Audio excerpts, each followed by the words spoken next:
So across the board, which is the Senate Bill 2534, which is in second reading now in the Senate. So meaning to say, the business sector are not properly consulted by the Senate committee during the committee hearing kasi nasa second reading na siya.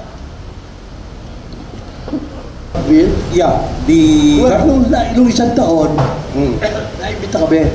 Last year pa. Last year pa. Ngayon wala. Nung una ilabas siya, nung sinasabi nila, babagal kasi yung wage board kaya uunahan na namin. Last year yun. Ngayon, lumabas na yung wage board. Ngayon, nag-uusap pa tayo nun yun, natawag kami, sabi naman kami. Ang hindi natawag noon, yung mga economic managers, alam niyo kung bakit? Nataon yung hearing, lahat ng economic managers kasama ni President sa US yata. Kaya wala silang opinion? Wala ano. Pero nagsasalita sila in the media, sinasabi naman nila openly. Pati nga itong Secretary ng Labor, ingat na magsalita. Pati Labor Secretary din. Ayaw niyang kontra. Siya lang nandun Ingat siya. Sinasabi niya, hindi namin mandato yan, pero regional wage board, yun ang sinasabi niya. Ingat magsalita. Ngayon lang, kung mababasa niyo, si Secretary ng Pinas na bago, nagsabi, hindi kaya 100% inflationary yan. Secretary Recto. Secretary, ngayon umaga. Robert, sabi niya inflationary. Alam pa akong nakausap sa mga cabinet members na ayon dyan. Bakit? What do you think, sir? This is a sort of only because of... Oo, grandstanding pa sabi ni Vic. Dahil ba parang campaign sa election? Tapos attorney, mamaya mag-comment ka rin from the US, anong opinion mo looking at all these controversies? Yes, Mr. Butz Guerrero. Okay. Dahil lang, dadagdagan ko yung sinabi ni Sergio Ortiz. Pag-explain ulit. Pagdating sa numero, ang unemployment rate natin ay 3.6%. Totoo ba yan? Hindi.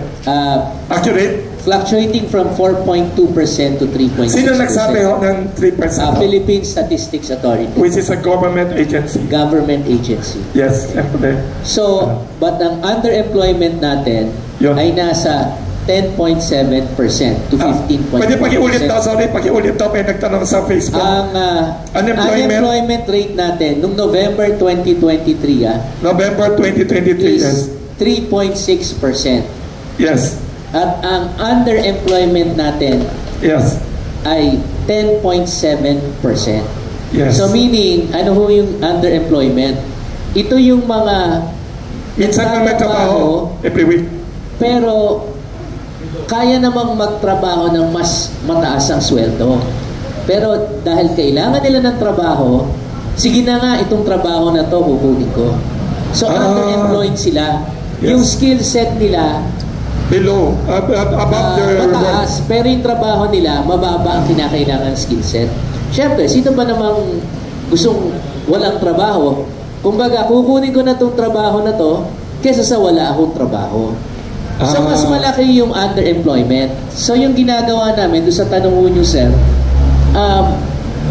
kapag inangat namin itong mga underemployed at nilagay namin sa tamang trabaho ayon sa kanilang skill set, luluwag yung ibaba bababa din yung mga walang trabaho, ma-employ din.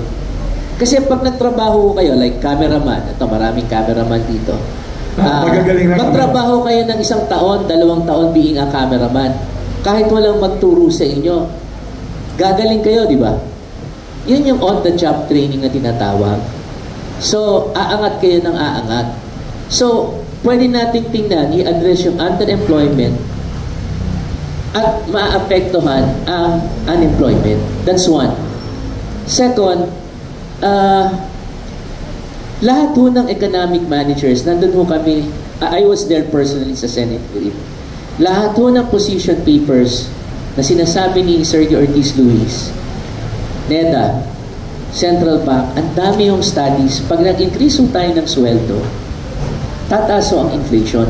Okay naman ho kaming magbigay ng incentives, magbigay ng productivity bonuses, kung tama ho yung nilalabas nung manggagawang Pilipino. Pero wag naman itaas ng itaas yung minimum wage kasi every year, maghihintay na lang tayo ng pagtaas ng minimum wage. Lugi naman yung nagtatrabaho ng mas maayos dun sa manggagawa na hindi nagtatrabaho ng mas maayos. Tama ba? Pati ako naguluhan din eh. So sana nakuha po yung gusto naming sabihin. Salamat po. Thank you.